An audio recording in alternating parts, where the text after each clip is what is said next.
waiting. I'm just.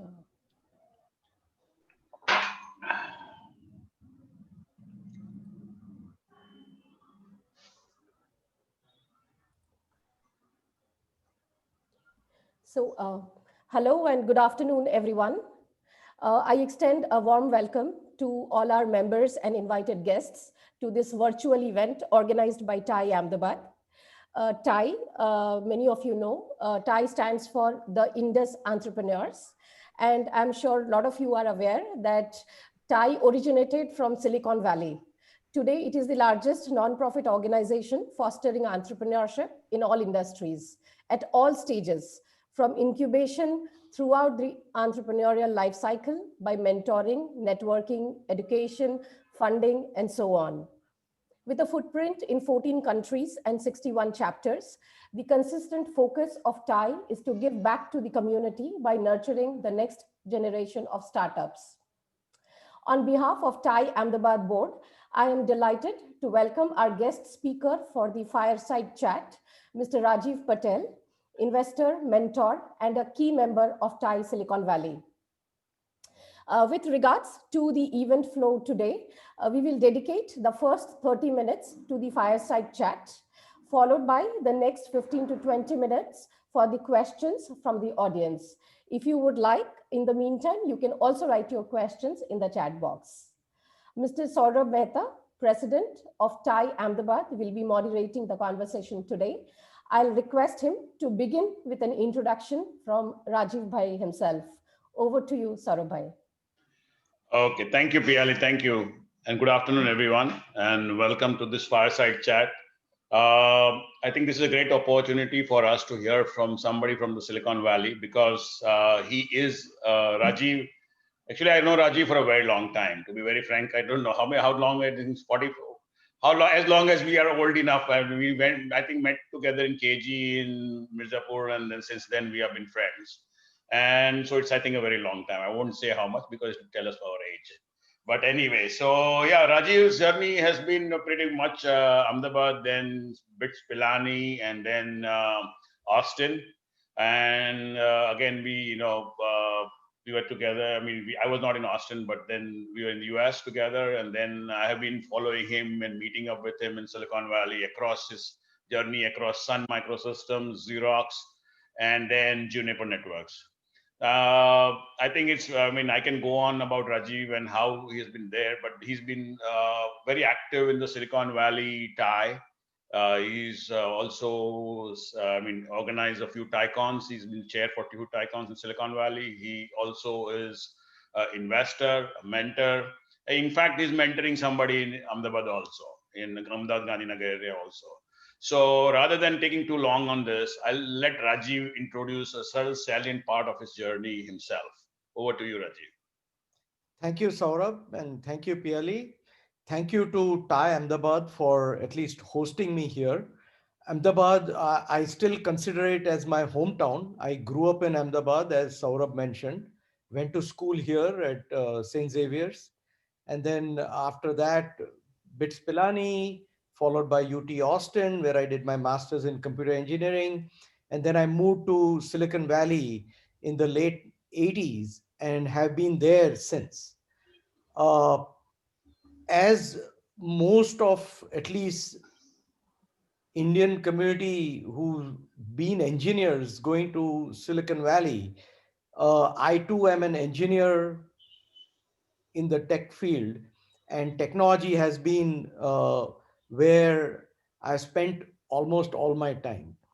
And in that journey, I have worked at Sun Microsystems, followed by Xerox, and then I had joined Juniper Networks in its very early stage. Juniper Networks, for those who might not know, is a large networking company uh, equivalent in product lines to what you would see from Cisco. And I spent a good 20 years of my career at Juniper Networks. I wasn't the founder, but I was one of the first employees there. Pradeep Sindhu, the founder of Juniper Networks, was a good friend, and I was working with him at Xerox park, the Palo Alto Research Center, when he decided to start Juniper, and I joined him. Uh, so had the longest time of experience in a startup, starting from ground level, growing it, going through an IPO, then for the people who are as old as I am, going through the 2000 dot-com bust, followed by again revival, and then another 2008 bust. So several, business cycles. And finally, in around 2015-16, I decided to retire from Juniper. And since then, I've been working with startups, essentially very young startups, in 2 3 capacities. When I started consulting with some of these startups, and then as I consulted with some of them, if I liked what they were doing, I would also invest in them. So that's how I got into investment. From there, along with that journey, I had joined TIE and became a charter member at TIE, and started mentoring and helping the members in our local TIE chapter, investing through the TIE Angels program, and continuing the journey of mentoring and investing. Today, I also help a good friend and a charter member at TIE Silicon Valley, who's a professor at UC Berkeley, who teaches a class on entrepreneurship to third and fourth year engineering students. And in his class, I go and mentor the students and help them in polishing their business case for presenting it to a panel of judges at the end of the semester, from which they get their grades. The interesting part is some of these students take this idea and continue after even graduating from Berkeley and get funded. So one thing I've seen is entrepreneurship can start at any age. You can start it at a young age, and it could be also in the latter part of your career. So I'll leave my at least broad introduction here, and then let's talk about other topics. Thank you, Rajiv. Thank you for the introduction. So, Gujju bhai going and teaching students at Berkeley and how to do business, right? And how the business should be set up. I think that's great. I think we are moved far ahead in the world now. Just simply, our business sense makes a lot of, we have gut sense to do business. So I think I'll start for the first question. I mean, I would like to ask you. See, we have a lot of people are here in Ahmedabad who are actually, wanting, thinking, a lot of tech entrepreneurs, a lot of other entrepreneurs who think we want to do something. The Valley. Everybody's heard about the Valley and would like to say, look, get an investment from the Valley. I think the Facebook movie started out. If you get investment from the Valley, you make it and we hear about the Valley. So what would an angel investor from the Valley, Silicon Valley, look if an entrepreneur is looking for an investment? What kind of pitch or what is good to have in the pitch, etc.? Sure. Uh, so, first of all, angel investors typically invest in the early stages of a startup, which means that they would engage with the startup when they're just about starting, or which you would call the pre-seed or seed stage, and at most join at Series A, but no later. Silicon Valley angel investors are a little bit special or unique compared to the broad angel networks we see elsewhere. And the reason I would say that is Silicon Valley, by its name, is the tech mecca of the world. And so, majority of all these angel investors are techies, which means that they understand tech, they like tech, and they focus mostly their investments in tech. So that's one unique aspect, at least, of Silicon Valley angels. Again, in this, uh, it's not all areas of tech that they might focus on. So it all depends on what are the hot areas of the day. For instance, let me tell you what are not the hot areas right now in Silicon Valley. B2C companies are not of much interest these days among Silicon Valley angels. Product and technology heavy companies are more focused, more preferred. Other areas like e-commerce, payment, retail, hospitality are not popular today. Heavy investment areas, which means hardware related companies, are also less preferred today because the risks are higher and the preference is more towards B2B SaaS companies and software related companies, mostly in B2B areas. Recently, fintech and health tech are two areas which are getting some more popularity. The only thing is, many techies lack domain knowledge here. So, though there is interest, they are looking for others who might be experts in this area to help them understand these areas and then, potentially invest. So these are some of the areas which at least Silicon Valley investors are looking at.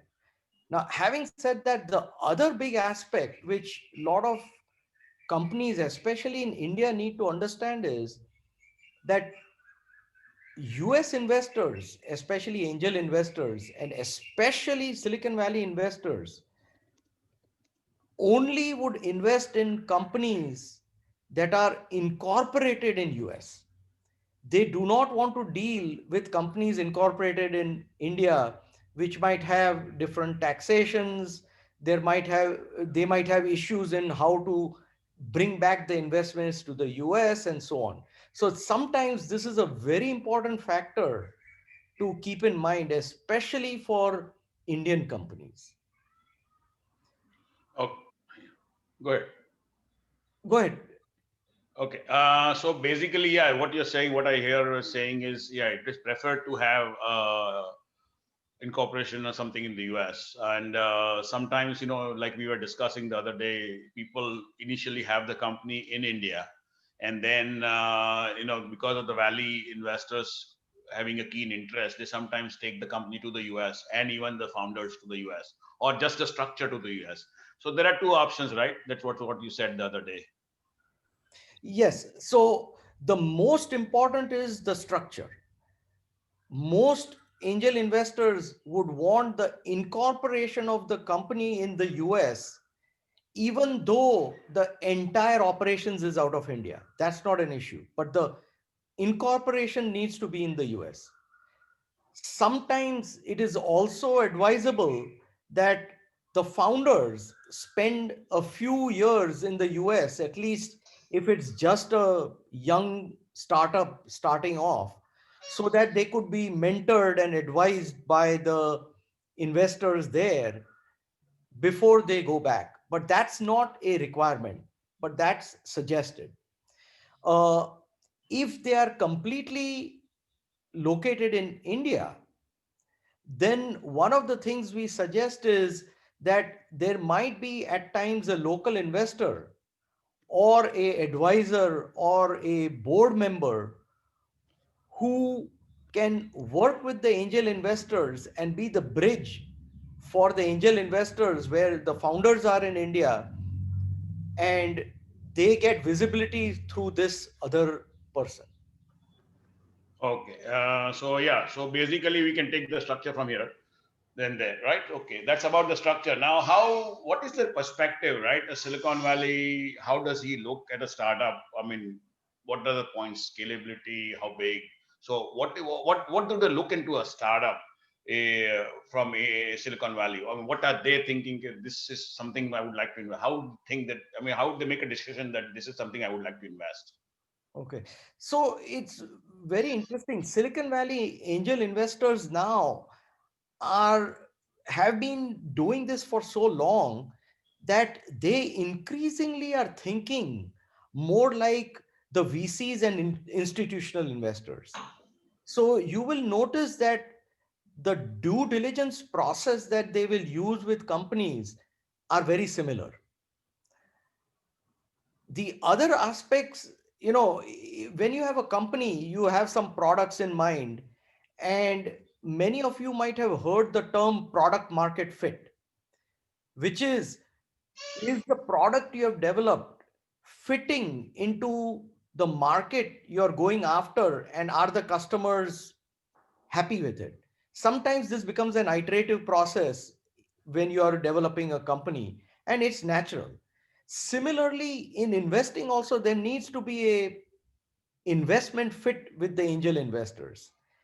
And the way this fit works, at least with angel investors, is they try to, no angel investor invests alone. They always invest in a group, because each angel investor may not have the wherewithal to invest the total amount required by a company. So angel investors try to find the right fit of a company based on what markets or what technologies they believe in, and what their other angel investors in that same group looking at the company are saying. So that means the entrepreneurs need to be smart enough to not only convince one person, but multiple people. And Great. again, these Yes. multiple people will depend on the technology that you're developing, the markets you are going after, because angel investors each would have a unique perspective. For instance, if you're talking about me, my area of expertise is in networking, storage, security, what I would call the infrastructure areas. So this is my comfort zone. Investing in these areas, I can make a decision myself. If I am investing in, let's say, blockchain field, then I would look for an angel investor who's part of my network, who's expert in blockchain, and see what his views are on the company. Great. So it's very important that this is understood. So you talked about networks, right? So let's latch on to that word network. So if there is a startup in Gujarat, and then they want to attract investment. They are in the tech field. They have $1 billion. They think they have $1 billion idea, and they want to attract investment from Silicon Valley. Obviously, then how do you do that? Well, so what are the networks they can tap into? Yes, so means in general, Starting from Thai, obviously. sure. But in general, the one thing I can tell you is Gujaratis are very good at networking. We are very social in nature, and we know how to network. But professional networking is something at times that you need to develop. So even, let me start with the Berkeley example. When we talk to the students there, we said networking is key to success in business in general, whether it's finding money for your business or whether you're finding customers. So the first step is develop a solid profile on LinkedIn, because that's what people will judge you on.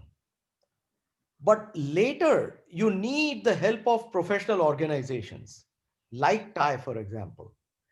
So TIE also 28 years back, I believe, started in Silicon Valley based on the need of Indians to network, because at that time, none of the VC companies had any Indian managing partners, or even employees. Today, it's of course different. So you need to join professional networks just to be with like-minded people and learn or get mentored by people who have already made it. And typically in Thai terminologies, most of the Thai chapters, charter members are those who are already successful businessmen, entrepreneurs, and such. So in Thai, again, we have this Thai Angels organization, which is per chapter. Thai Angels is the group which looks at startups and makes decision on investments. Now, there is another umbrella organization called Thai Global Angels, which connects all these local Thai angel groups of different chapters so that globally investments can be made. I believe in India, there is also what I've heard as Thai India Angels, which is a network among Indian angels to invest in companies. So, networking, I think, is important. Thai is a good example. Similarly, you could use alumni networks. A lot of colleges, especially IITs and BITS Pilani and all, have very strong alumni networks, which also do angel investing. And then there could be other business networks that you could use to do the same. Great. I think Thai, I mean, I'll just elaborate a little bit more about Thai for people who are here. Thai is just not a now no longer a local organization. Thai is, we have gone global and we have a global platform. And just for information for people who did not attend, Thai Global Summit had about what 30,000 people attending, maybe 50,000 registrations, 30,000 people attending, and there was a massive interest from, and a lot of people got made the pitches there and were able to get funding, etc., etc. So TAI is literally a global organization. For every TAI meeting, we get people from all the chapters. This one we are limited to our chapter, but generally we put it out on the TAI org platform, and then we get people, coming in.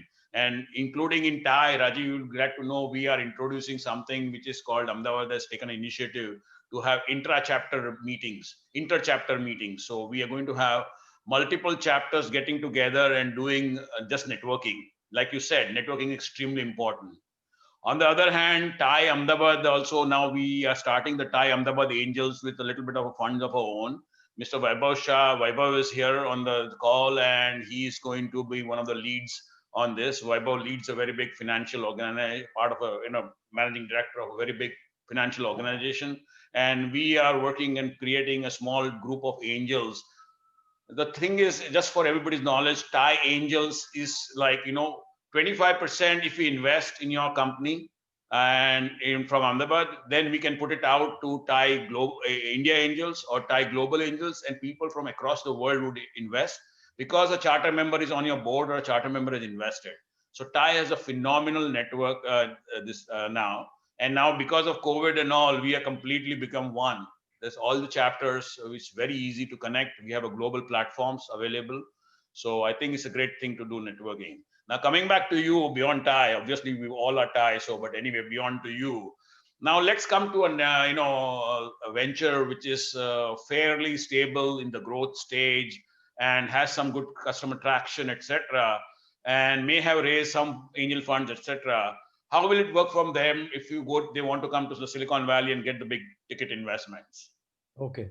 So again, I would reiterate that the biggest challenge at times could be for growth stage companies is incorporation.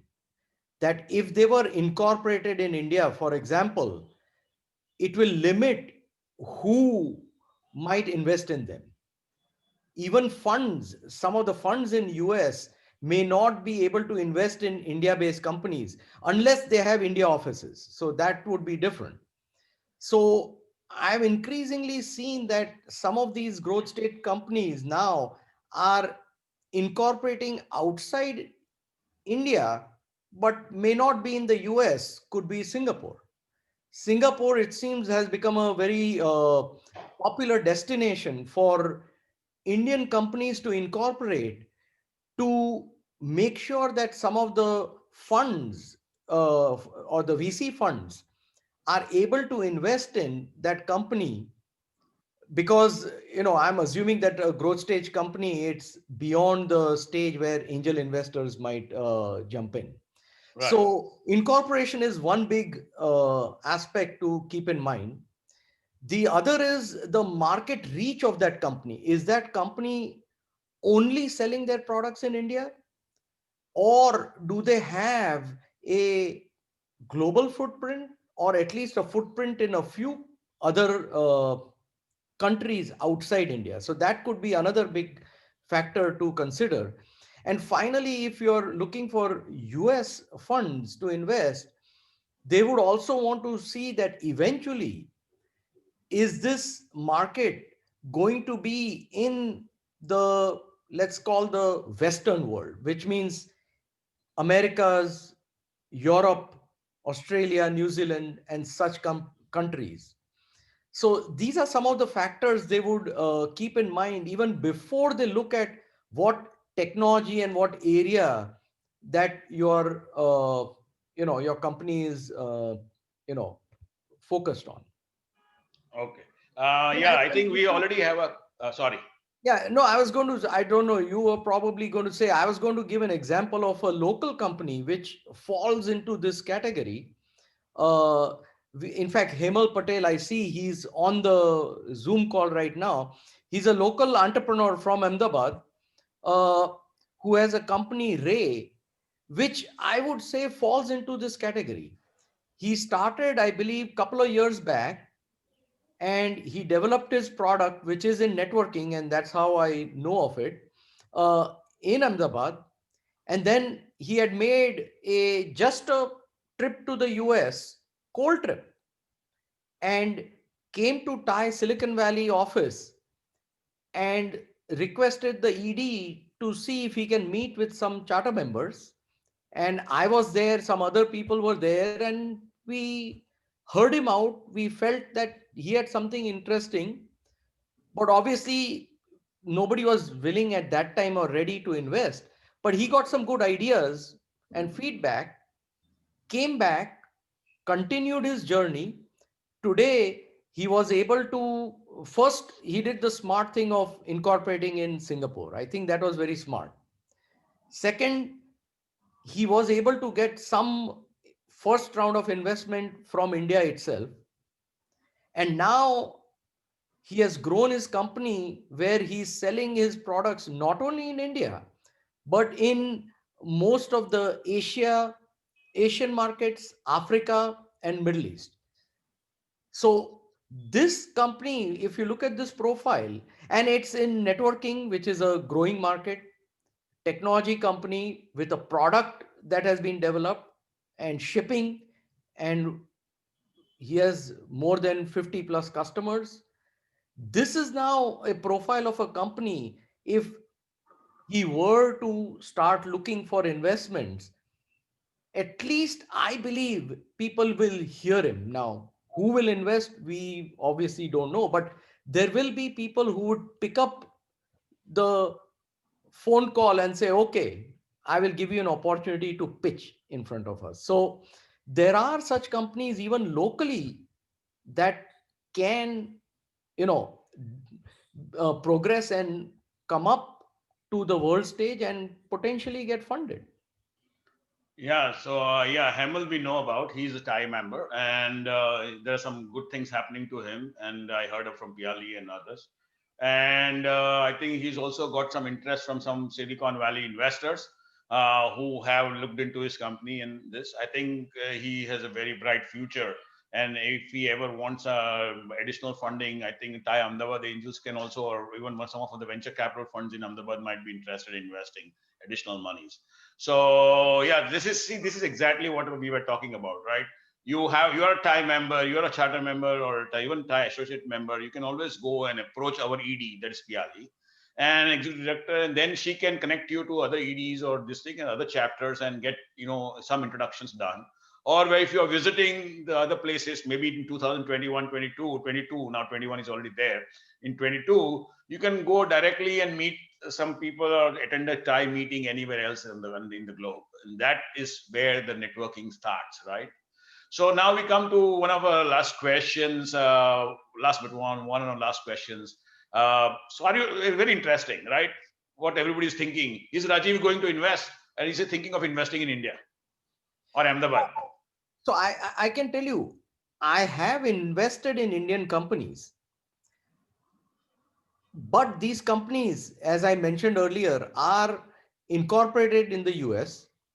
Uh, the two companies I've invested in India, Actually, both I invested in through my I mean, I'm from BITS Pilani, as I mentioned earlier. I graduated from there. So in BITS Pilani, we have our own angel group, which we call BITS Spark.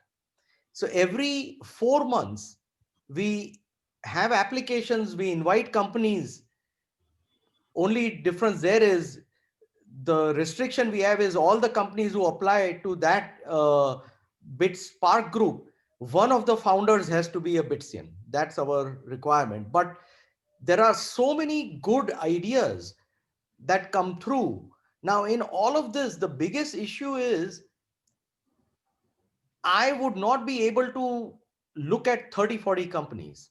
So each of these angel networks or even Thai angels or your local, group here in Ahmedabad, you need to filter out companies. So even at BITS Spark, there is a committee which would look at the 30, 40 applications, filter out and bring the 5 or 10 best application to all the angels. And then we would hear their pitch and decide whether to invest or not. I personally have invested in these companies, but they are all in technology area because that's one area I know of, and collectively with others. So the due diligence has to be a collective group of people, mainly angels, who would select and invest in a company. And personally, I only like to invest in B2B SaaS areas and infrastructure areas which I understand better, which is networking, security, and storage. So I think those are the major growth areas that's going to happen, especially the cloud and with remote computing and all, right? Yeah, the other big areas which I have invested in, but I lean on my fellow angel investors to do a better due diligence than I can, is AI ML is a big area right now in US, especially in Silicon Valley. Robotics and automation is a very hot area. Uh, as I mentioned, B2B SaaS companies will be evergreen. They will always be in the limelight. Cyber security is a hot area which will always, as long as hackers are there, that area will always get investment. The new areas I mentioned earlier were health tech and fintech, which are slowly picking up in the Silicon Valley, especially health tech after this pandemic has got a lot of new visibility. Uh, though, unfortunately, Silicon Valley investors today also are struggling to figure out how to invest because they don't know how to, do due diligence on these companies. So what we have done is, Thai Houston is another chapter in US which has a very strong angel group. Uh, Interestingly, Thai Houston's angel group has a lot of doctors. And so we lean on those doctors to tell us if a company in the health tech area is promising. So if Thai Houston were to invest in a health tech company, Thai Global Angels will bring it to Thai Silicon Valley, and then we might decide to invest with them. So this is a good example of how Thai chapters collaborate on their expertise. Same thing, Thai Houston looks at Silicon Valley for tech companies to invest in because they don't understand tech as well as Silicon Valley investors. Great. So I think now we have a lot of investors also I see here on the board here on the Zoom call today. And so any key comments for the investors who have joined us today?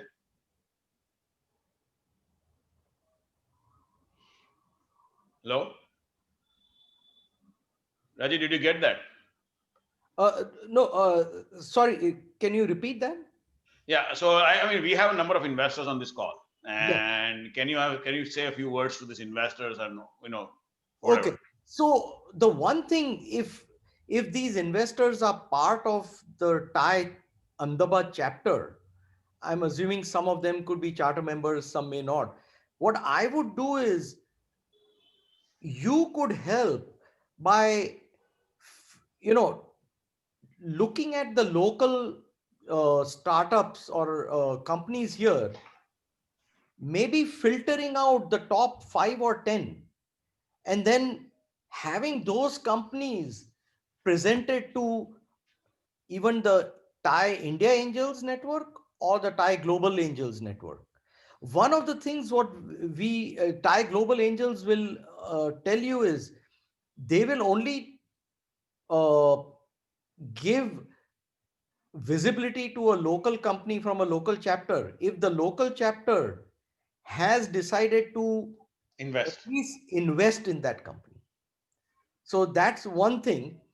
uh, for, you know, other aspects like, Saurabh mentioned about Tycon. I mean, there was the TGS in sorry in Hyderabad, I believe. Similarly, we have a Tycon coming up in US, which is on May 6th to May 8th. At Tycon, we have a program called Ty 50, where startups can apply. And what we at Thai Silicon Valley do is pick the top 50 companies from the 300, 400, 500 applications and highlight them at the conference, give them some speaking time.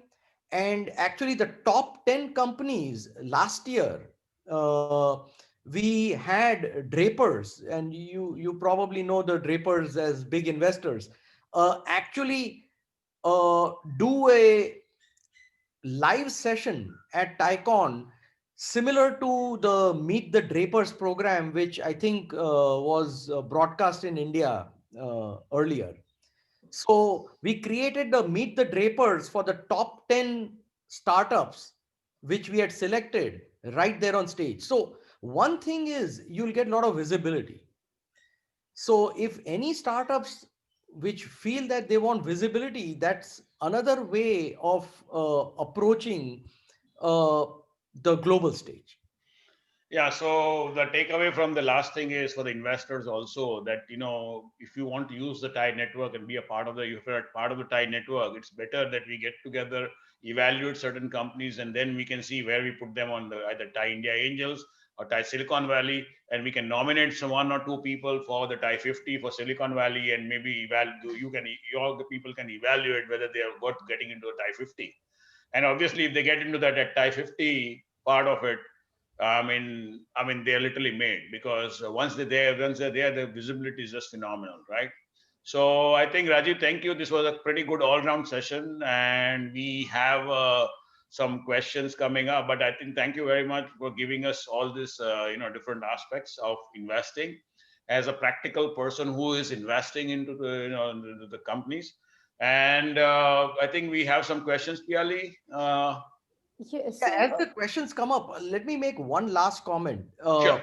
And it may look harsh at times, but honest angel investors from Silicon Valley, at times, when they hear your pitch, they might tell you that, this is not an investable company, this is a lifestyle company.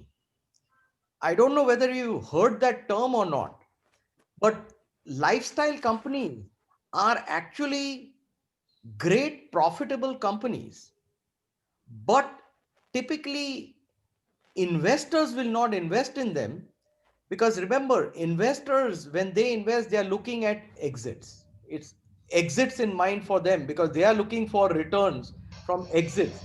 They are not looking for dividends or profits or any of that.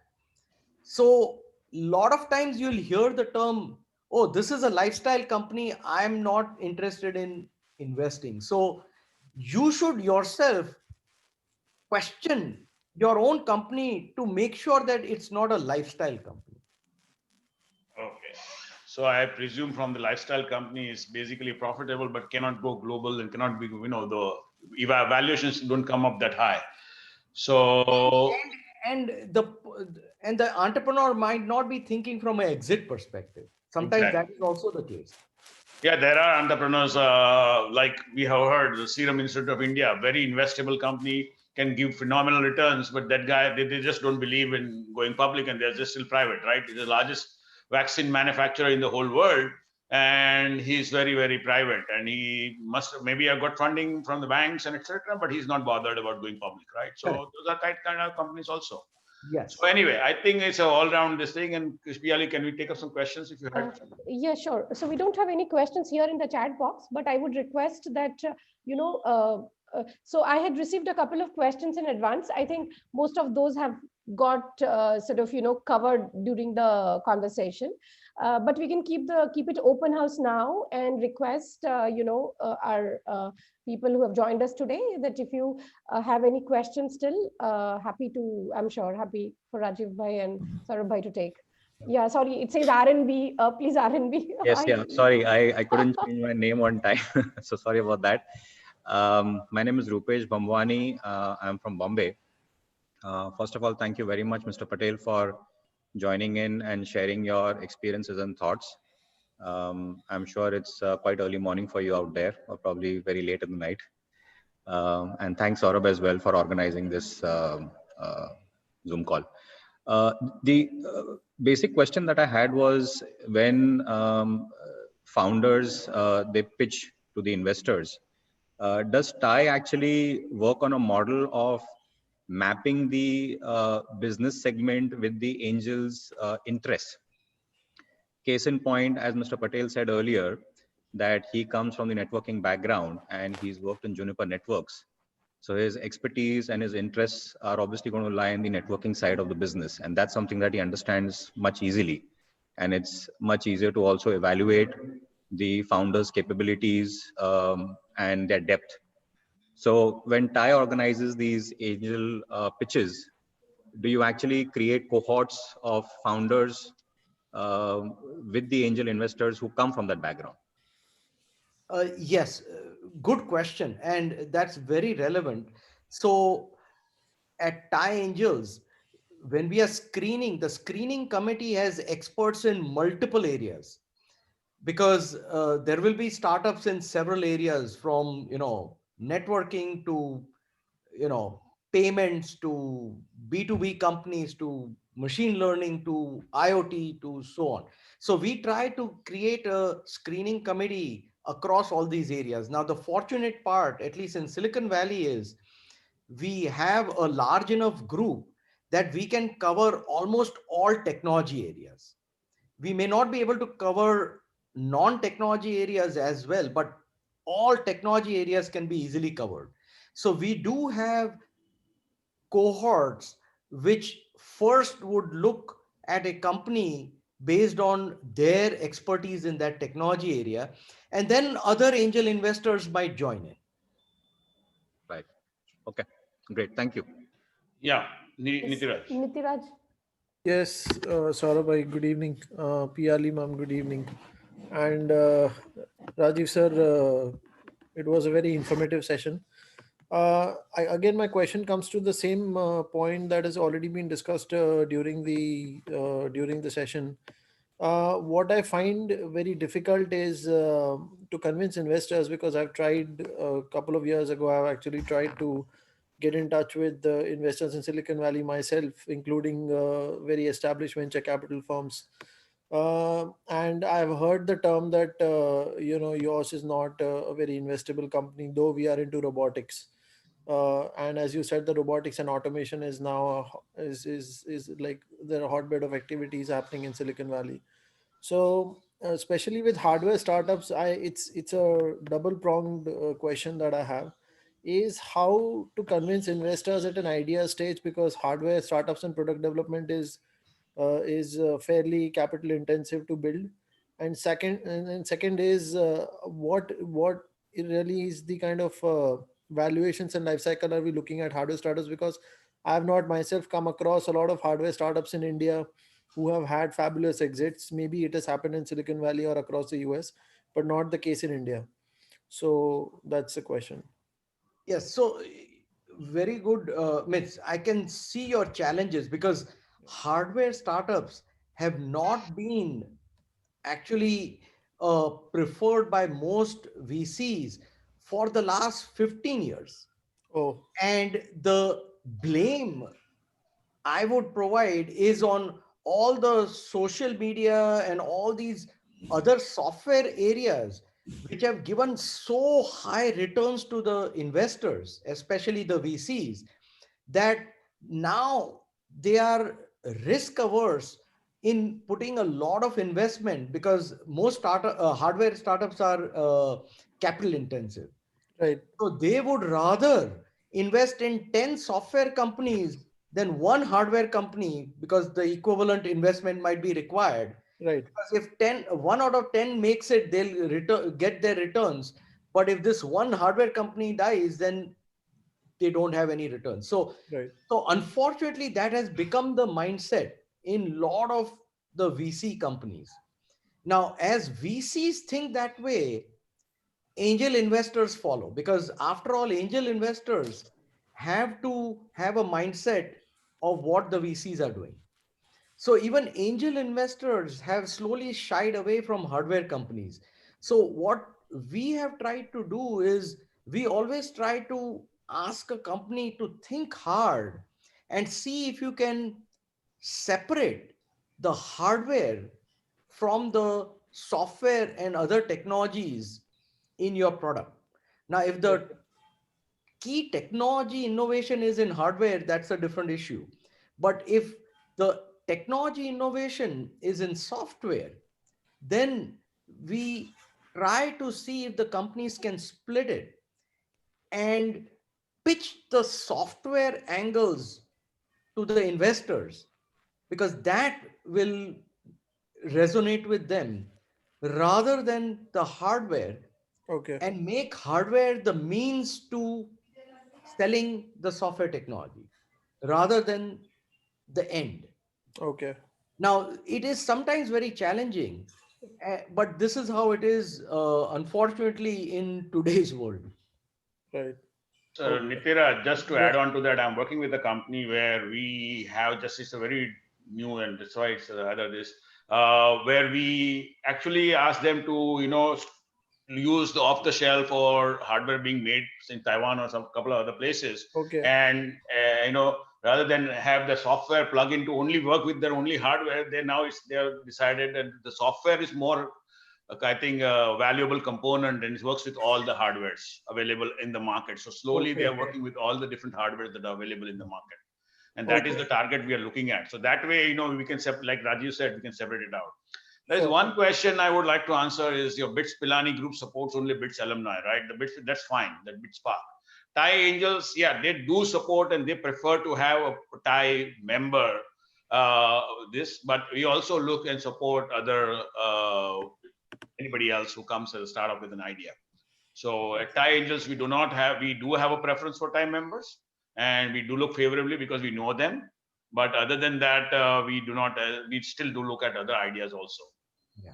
And I'm sure that there are other angel networks in India. I'm not familiar. In US, there are several networks Yeah, yeah. outside There of are there are a number of alumni networks here. networks.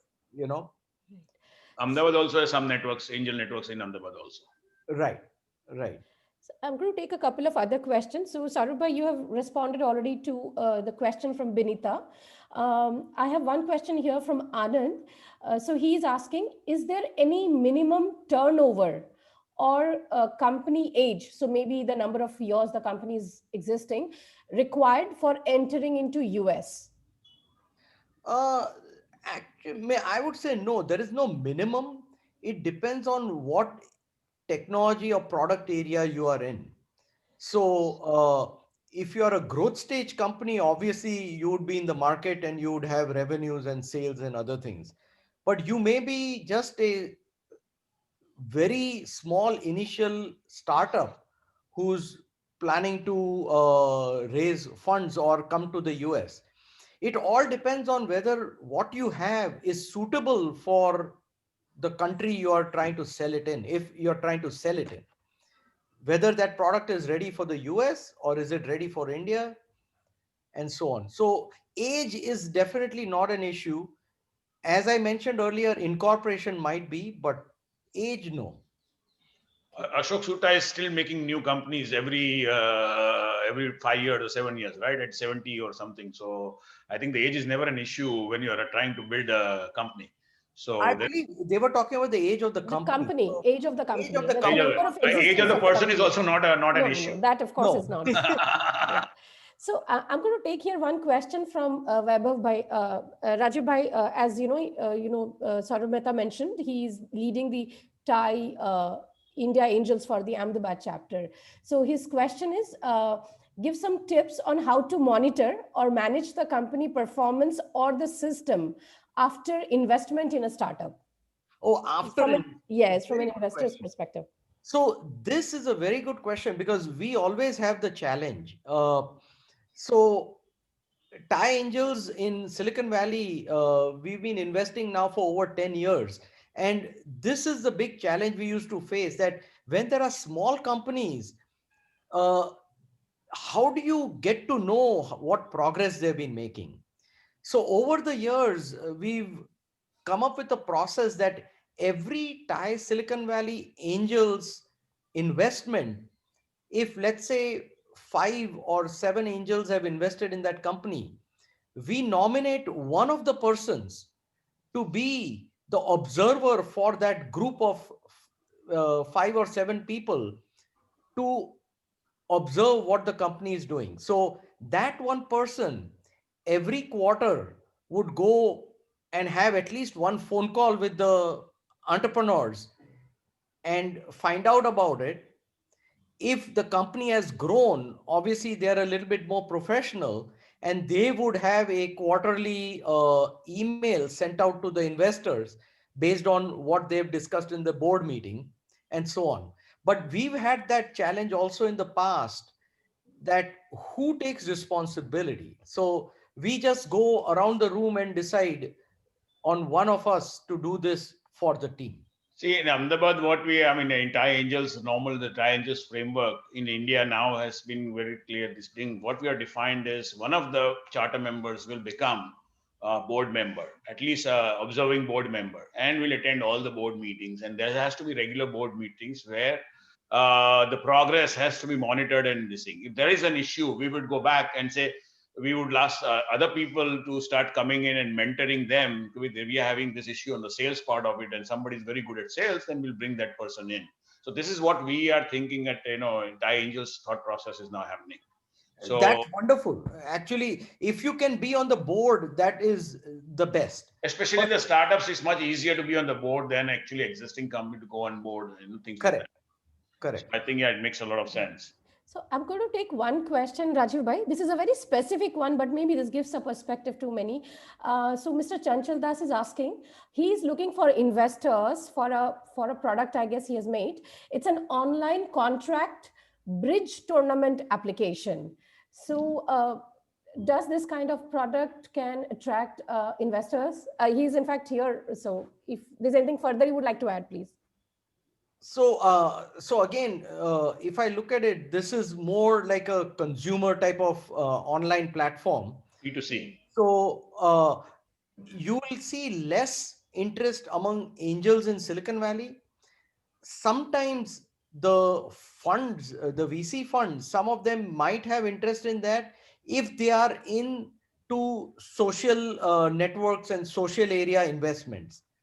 But the biggest challenge for a platform of this type and any such platform is, because there are so many platforms these days, you need to grow it to a certain number of visitors or customers or players in this case before even somebody is willing to listen to you. So let's say if you have 100,000, 200,000 players on your platform, then definitely somebody will pick up the queue and say, yes, let's talk. But if you're just starting off and you have like 1,000 people playing bridge on your platform, people are not interested at that early stage. I think there will be more interest from India angels and angels in India, because currently India, very hot top, areas are the B2C areas. And a lot of Bangalore, Delhi fund angels and VC funds are investing into the B2C platforms. And as you can see, a lot of this education platform, this platform, but everything is a flavor of the month. Music platforms, video platforms. So this can also be one of the platform, or you can sell the whole concept to a platform, so it becomes a full-fledged social interaction kind of platform. So that just a thought. Yeah, I Just think Mr. Das wants to say something. Yes, yes. yes, yes. So you need to unmute.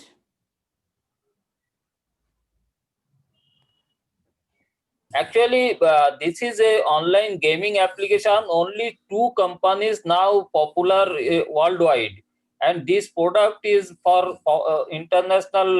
There are World Bridge Federation, and all these things are there. And we are trying to do more excitement in the bridge, and this will be the next generation in school, college. Government also promoting bridge there.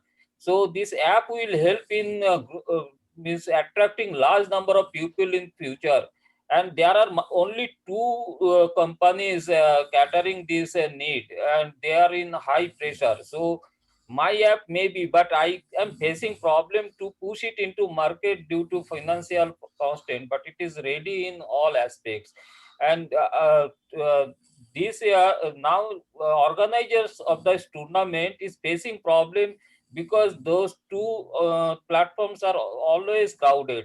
So how we can there is a good opportunity, what I should say, but I could not able to encash due to financial constraints. Yeah, so sometimes we have seen this in the US also. You need to find a, let me call, affluent bridge enthusiast Hmm. and convince that person that you like bridge and here is a platform. Would you be interested in promoting and investing? So sometimes these are the ways also that you might be able to bootstrap, because you are having the bootstrapping problems right now. Yeah. Okay, I'll give you one idea. Yes, sir. Sunit Choksi is a bridge Olympic bridge champion, and is a bridge champion from Ahmedabad. I I think. know, I know that Rupa Bakariji, she is my partner. We played together and we know each No. other. So Sunit is a very big time bridge champion, right? Yes, So yes. Sunit, why don't you approach Sunit and try to sell the idea to him? And I'll also put in a good word for you. Okay, okay. Thank you. I will also talk and you please talk. Yes. Okay, please. Okay, thank you. So Okay, I'm thank going you. to take this last question, though I'm not too clear on probably this question. It's from Mannat Chaudhary. The question asked is, which is the best way to research in market? I mean, is it for an idea or is it a product research? I don't know if Mannat, you would like to yourself ask this question with a little bit more elaborating. I think he's not there, Yes, but probably. yeah. So I think really Hmm. we need to do the last. I mean, to Yeah, this close it. was the last question anyway. Yeah. Yeah. So would you do the honors? Yeah, sure. So let me just see somebody. Oh, sorry. He says to start a new company. Okay, so he's probably looking for ways on how to do a market research to get a good idea or a concept. Yeah, so market research is a very important aspects for any company. And in fact, even in the UC Berkeley course, the professor emphasizes a lot on at least the younger companies and the startups to first do thorough market research. And market research is very hard sometimes to do because uh, it's a skill most engineers don't have. And that's a skill which sales and marketing people have, which is you need to be calling 100 or 1,000 customers or potential customers and talking to them and finding out about what they think about your idea. I Or have you this might book. have to do Sorry, an Rajiv, go online ahead. survey. And there are books on this, and there are experts. I am by no means an expert in market research, but clearly this is one area which is worthy of learning. And Piali, I had sent you an email about that mini MBA. Yes, today. If Yeah. you look at the two professors, I mean the professors who are going to teach that, The first one is the one with whom I do the UC Berkeley class. Both of them are market research experts. So I would recommend that if somebody wants to know how to do market research, join some of these classes or these lectures where the people who are experts in marketing will give you better tips on how to do market research. I have this book, The Lean Startup by Eric Rice. This is supposed to be a Bible of how do you start a startup, and you're continuously innovating, continuously changing, because you're continuously testing each development of your product with the customer. So you always have 5, 10, 15, 20 customers, you friends, whatever, which I don't know what product you're using, but the same product, you go and test it out with those 5 people, show them 5 features, and they say, okay, this is great. The next level, next level. And this book has multiple examples of how different people did that. And some of these companies have become very, very big. Some of the companies have shut down. And the reason they are shut down is after a certain amount of market research, they found that they cannot grow big, so they shut down and not wasted too much money on it. So this is a excellent book. I mean, there are multiple books like this. So you might want to look at the books, take up what Rajiv said, University of Berkeley professors, and connect with some of these courses. And continuous integration, and you continuously talk to the market and get, even if you don't have 1,000 sample, you have to have 5 people sample also start good to start with. Really, I think we need to close. Yes, yeah. So in the interest I have of a call time, at 5:50. Yeah, no, absolutely. So thank you very much. And just in continuation with what Rajiv bhai was mentioning, so from our participants today, any of you who are members of TIE, I'm sure you receive the the list of events that happens every week from TIE Global directly, and many of these are very interesting, including the one that he just mentioned. So it might be worth looking at them every week and attending the ones which sort of interest your business.